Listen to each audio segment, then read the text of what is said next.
Hello everyone, welcome to Frugal Lifestyle. It's fall. You think gardening is over?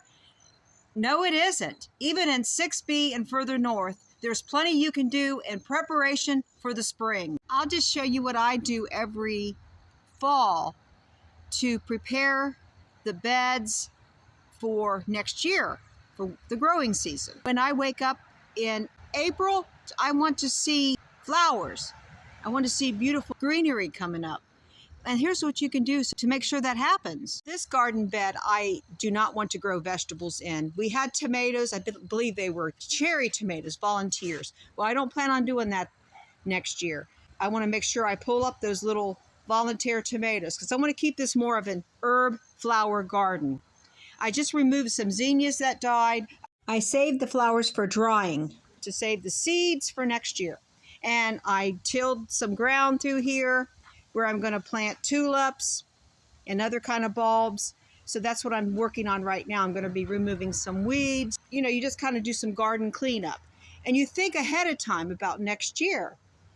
Like the gladiolas in the late summer to mid-autumn, after the flowers have finished blooming and the foliage has turned yellow and withered, then I cut them back, but not too soon because you want the corms to store energy for next year's blooms. And they're not the most attractive at this point, but I'll cut them down and leave about 2 to 3 inches above the ground.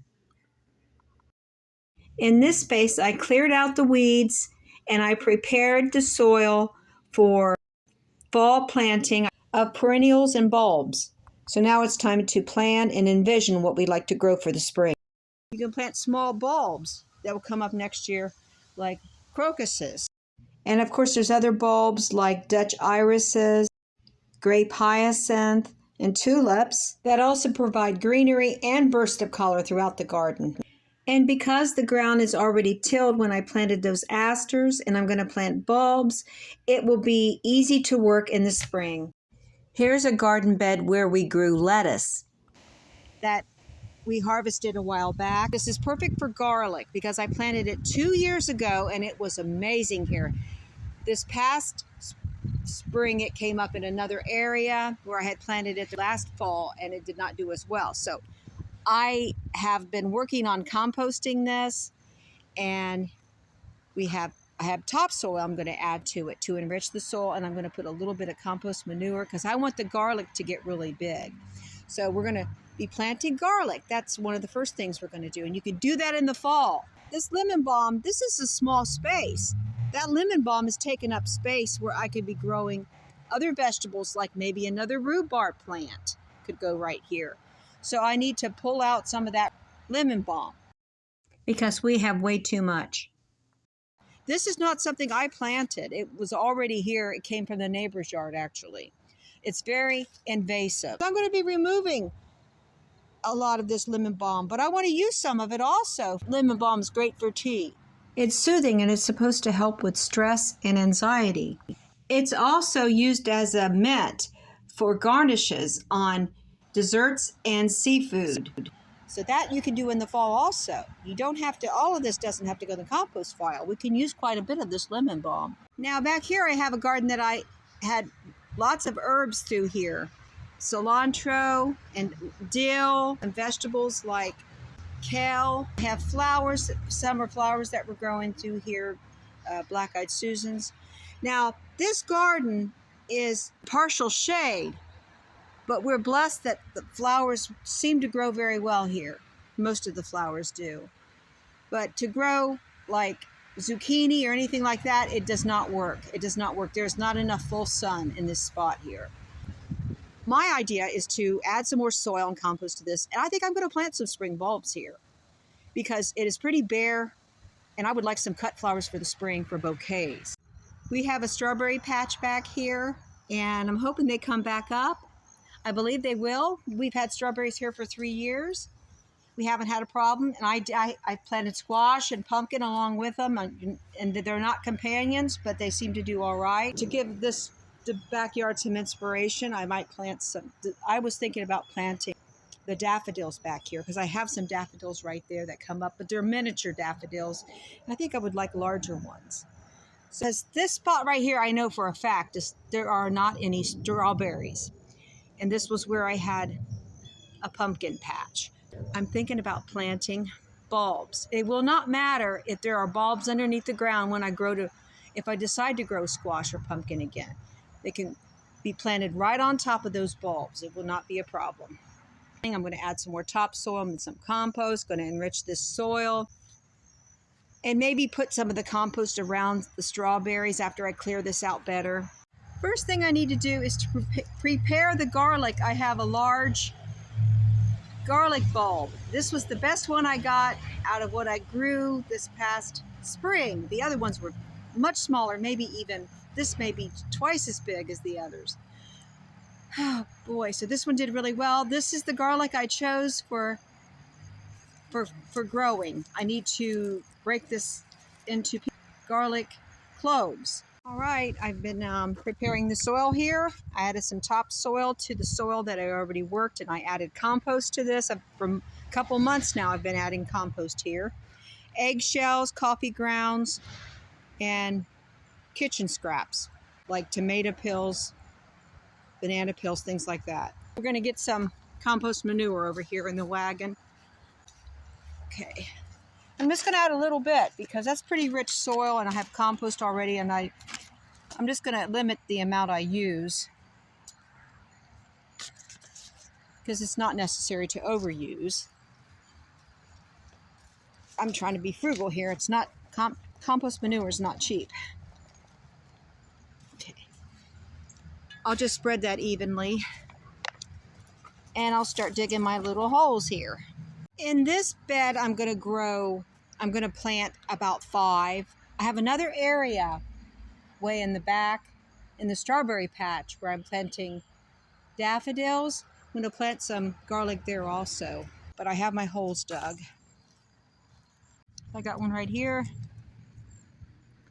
Planted about, make sure the root is on the bottom where it rooted off. You plant it about 3 inches deep. Yeah, we want 3 inches of soil on top of it. 2 to 3 inches, I guess. Yeah, 3 inches. I'm going to try for 3 inches. Okay. And this one has a point, so that's pretty easy. If it has a point, that goes up towards the sky. Just like a spring flower bulb. Okay, this goes on the bottom. That's where it rooted off. Oh, they look like they're about 4 inches, 4 to 6 inches apart. I'm going to go ahead and cover them up. And it's very easy. See how easy it is?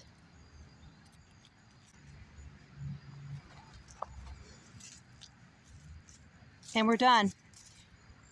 You will not have any pests or animals dig this up. They do not like garlic. Only humans like garlic, as far as I know. Still have 4 left, so we're going to plant that out back. I'm going to plant the daffodils at the same time. 7 daffodils. They're going to be in one clumped area together, and they're going to come up like a large bouquet, and I may use them for cut flowers. Over here, we have some miniature daffodils that I planted, several, in a little area right here. I'm adding on to this. I just wanted to have something out here that's very appealing and inspirational. Let's grow these daffodils. Daffodils are not cheap. These bulbs were very expensive as far as I'm concerned. I only got 7 bulbs. I believe this cost $5.99. Tulip bulbs are much cheaper. And why, I don't know exactly, but I'm going to plant the bulbs close together in that large circle. We want to put about 6 inches of topsoil over them. And then right through here, and just through the side here, I'll be planting the garlic. I only have 4 cloves. But the reason I'm growing it is it's supposed to deter the pests when they smell it. Like rabbits, and I don't know, maybe slugs even. But of course, it's all the way over here. And I don't have any over here. I don't know. I really haven't had too much of a problem. It's a very sunny area. The slugs do not like sun. They're very seldom. I have never seen a slug out this way. So I don't think it's going to be a problem. The bunny rabbits have trouble getting in because we put bricks along the fences. Only the babies can get in, and they're usually not a big problem.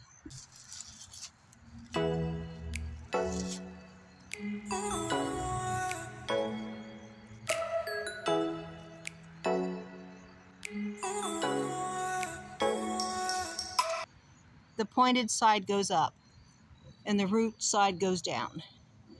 Okay, gonna go ahead and cover these up, hopefully 6 inches. We got 7 bulbs there. That will be a beautiful bouquet in the spring that comes up. Something to look forward to. I wish I could have purchased more, but they were very expensive. Maybe I'll find some cheaper. It's a little late now. I think we got enough soil over them.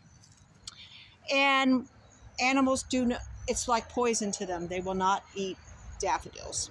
I made 4 holes. I'm gonna go ahead and start planting it.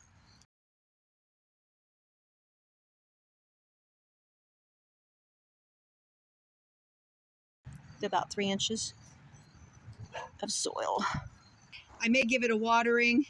We're supposed to have rain in a couple days, but I may water it before that, just to pat it down, keep it patted down really good. Now I have some tulips I'm going to plant over here. Right now I'm just going to plant 2, one of each color, light purple and peach color.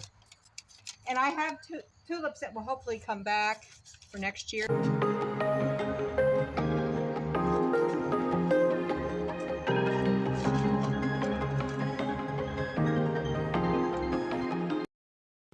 I want to make sure I have plenty of soil over them, and hopefully the squirrels won't interfere with them. That's the problem I usually have with tulips. So I make sure I cover them and keep them damp, usually, until it gets really cold. Then the squirrels don't usually dig for them. They like loose soil, and they don't like wet, matted down soil. Just kind of remember where I planted the bulbs. I don't worry too much about it. So I'll be working on this throughout the week, and I'll be planting bulbs. I'll probably get back I'll get on this tomorrow. We're not expecting rain till Saturday or Sunday. Tomorrow's Thursday and Friday I'll probably be working in the yard quite a bit. I have some bulbs in the ground already. I believe they're right here. I extended this, so I know I can plant some bulbs in the front. That's where I'll probably plant the crocuses, and then some little, right in back of it, I may plant some Dutch irises. Now I'm just working the soil in the backyard where I have a flower and herb garden, and the soil was very dry and worn down, so I added some more topsoil and a little bit of compost manure. I'll be growing some bulbs through here, some spring bulbs, so that we'll have flowers available if we want to make a bouquet as a gift or to bring into the house on a special occasion.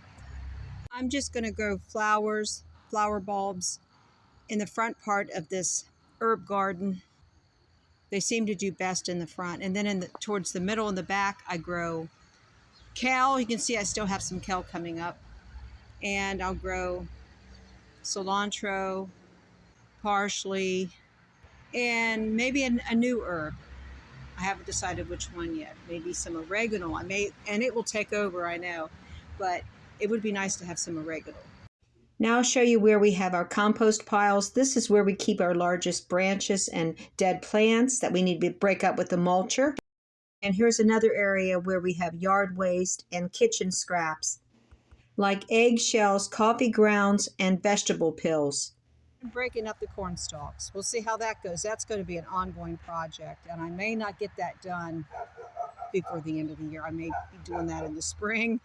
Thanks for watching today. I hope I inspired you to work in your garden and try to beat the frost. And if you need to plant garlic and flower bulbs, spring bulbs, then you need to be doing it real soon. If you're in 6B, the frost is predicted October 22nd. So hopefully you'll plant your bulbs before then. If not, you can plant garlic in November. I've done it before. It's not a problem. As long as you can dig and the ground isn't frosted, with snow or anything like that. Gardening is a lot of fun. It's very rewarding. Preparing in the fall for the spring is a very wise thing to do. It will make your life much easier when spring rolls around. May many blessings come your way. I'll see you on the next one.